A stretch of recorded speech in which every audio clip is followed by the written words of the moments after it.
IVF అనేది rich పీపుల్‌కి మాత్రమే చేసే ట్రీట్మెంట్ అంటారు. ఇది నిజమా? లేక అపోహనా? ఓకే. బేబీ అనేదండి రైట్ ఆఫ్ ఎవ్రీ కపుల్. దాంట్లో క్లాస్ ఉండదు. ఎవరికైనా ఒక బేబీతో ఎళ్ళాలనే ఒక ఆశ అనమాట. ఒక తల్లి, తండ్రి అనే పిలుపు కోసం ఎవరైనా it can be rich or poor or a class అన్న.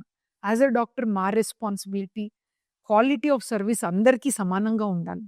బికాజ్ మన ముందు కూర్చున్న patient we don't think about వాళ్ళ ఏంటి అఫోర్డబిలిటీ. మనకి బెస్ట్ టెక్నాలజీ అఫోర్డబుల్‌గా ఇవ్వాలనేది మా ఉద్దేశ్యం.